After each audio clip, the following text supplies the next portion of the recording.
रहीम अस्सलाम वालेकुम। आज मैं बयान करूँगा कि जो शख्स जल्दी जल्दी नमाज अदा करता है क्या उसकी नमाज हो जाती है। इंशाअल्लाह मैं कुरान और हदीस की रोशनी में बयान करूँगा। जैसा कि सूरह अल माउन में अल्लाह ताला फरमाता है, फ़वैलुल लिल मुसल्लीन अल्लज़ीना हुम अन सलातिहिम साहून। तर्जुमा, फिर बड़ी खराबी है उन नमाज पढ़ने वालों के लिए जो अपनी नमाज से गफलत बरतते हैं, जो दिखावा करते हैं। बहरहाल इससे मुराद वो नमाजी है जो जल्दी जल्दी नमाज पढ़े, रुकू सजदा अच्छी तरह ना करे। हदीस में आता है, हज़रत अबू हुरैरा रज़ी अल्लाह ताला अन्हो से रिवायत है कि एक शख्स मस्जिद नबवी में दाखिल हुआ जबकि रसूल अल्लाह सल्लल्लाहु अलैहि वसल्लम वहाँ तशरीफ़ फरमा थे। वो नमाज पढ़कर हुजूर अकरम सल्लल्लाहु अलैहि वसल्लम की खिदमत में हाजिर हुआ और सलाम किया। हुजूर ने उसके सलाम का जवाब दिया और हुजूर ने फरमाया, तुम वापस जाओ और दोबारा नमाज पढ़ो क्योंकि तुमने नमाज नहीं पढ़ी। वो लौट गया और उसी तरह नमाज अदा की जैसे उसने पहले पढ़ी थी। फिर आकर हुजूर को सलाम किया और हुजूर ने जवाब दिया। फिर फरमाया कि लौट जाओ और दोबारा नमाज पढ़ो, तुमने नमाज नहीं पढ़ी। और वो शख्स लौट गया और उसी तरह नमाज पढ़ी जैसे कि उसने पहले पढ़ी थी। फिर वो आया और हुजूर को सलाम किया। हुजूर ने सलाम का जवाब दिया और फरमाया कि लौट जाओ, नमाज अदा करो, तुमने नमाज अदा नहीं की। तीसरी मर्तबा उसने अर्ज़ किया, ए अल्लाह के रसूल, उस ज़ात की कसम जिसने आपको हक देकर भेजा है, मुझे इससे ज़्यादा अच्छी नमाज नहीं आती, आप ही मुझे सिखा दीजिए।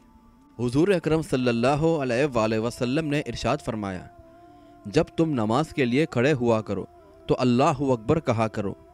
फिर कुरान में से वो पढ़ो जो तुम्हारे लिए आसान हो। फिर इत्मीनान से रुकू करो। फिर इत्मीनान के साथ उठकर खड़े हो जाओ। फिर इत्मीनान से सजदा करके इत्मीनान से बैठ जाओ। उसके बाद इत्मीनान से दूसरा सजदा करो और इसी तरह पूरी नमाज अदा करो। रसूल अल्लाह सल्लल्लाहु अलैहि वसल्लम ने इरशाद फरमाया, जिस नमाज में रुकू सजदा अच्छी तरह ना किया जाए वो नमाज होती ही नहीं। ये बात साफ तौर पर आप सल्लल्लाहु अलैहि वसल्लम से मालूम हो गई कि जो शख्स नमाज पढ़े, रुकू सजदे के बाद उसकी कमर इतनी सीधी ना हो जाए जितनी आम हालत में होती है, उसकी नमाज बेकार है। आप सल्लल्लाहु अलैहि वसल्लम ने फरमाया, बदतरीन चोर वो है जो नमाज से भी चोरी करे। किसी ने अर्ज़ किया, नमाज से चोरी कैसे करेगा?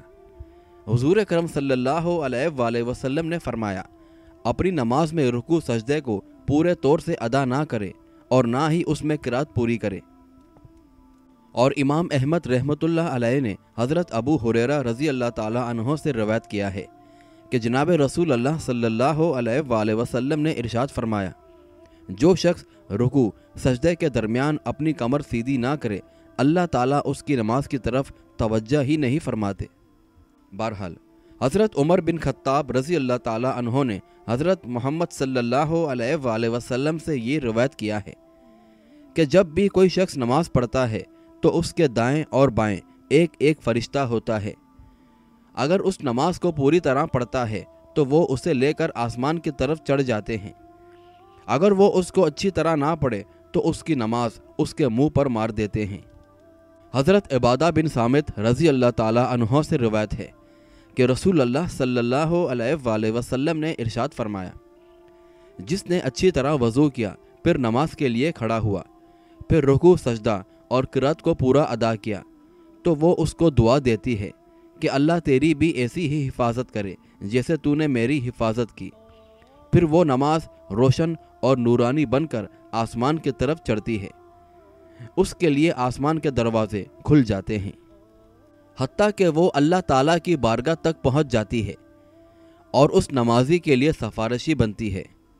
और जब नमाज में रुकू सजदा और किरात अच्छी तरह ना करे तो वो नमाजी को बद्दुआ देती हुई जाती है, अल्लाह ताला तुझको बर्बाद करे जैसे तूने मुझे ज़ाया किया। फिर वो नमाज स्याह बनकर आसमान की तरफ चढ़ती है। उसके लिए आसमान के दरवाजे बंद कर दिए जाते हैं। फिर वो पुराने कपड़े की तरह लपेटकर नमाजी के मुंह पर मार दी जाती है। बहरहाल حضرت سلمان فارسی رضی اللہ تعالیٰ عنہ سے روایت ہے کہ رسول اللہ صلی اللہ علیہ وآلہ وسلم نے ارشاد فرمایا، نماز ترازو ہے، جو شخص اس کو پورا ادا کرے اس کو پورا ثواب دیا جاتا ہے، اور جو اس میں کمی کرے تو تمہیں معلوم ہے کہ اللہ تعالیٰ نے کمی کرنے والوں کے بارے میں کیا فرمایا ہے، جیسا کہ اللہ تعالیٰ فرماتا ہے، وَيْلٌ لِّلْمُطَفِّفِينَ، ہلاکت ہے مطففین کے لیے۔ مطفف سے مراد ناپ تول میں کمی کرنا یا نماز میں کمی کرنا ہے۔ ایسے کمی کرنے والوں سے اللہ تعالیٰ نے ویل کا وعدہ فرمایا ہے۔ ویل جہنم میں ایک وادی ہے جس کی حرارت سے جہنم کے دوسرے طبقات بھی پناہ مانگتے ہیں۔ اللہ تعالیٰ ہمیں اس سے پناہ میں رکھے۔ بہرحال ہر مسلمان کو چاہیے کہ اپنی نماز اطمینان اور آرام سے پڑھے جیسا کہ حکم دیا گیا ہے، تاکہ اللہ تعالیٰ ہماری عبادتوں کو قبول فرمائے۔ آمین۔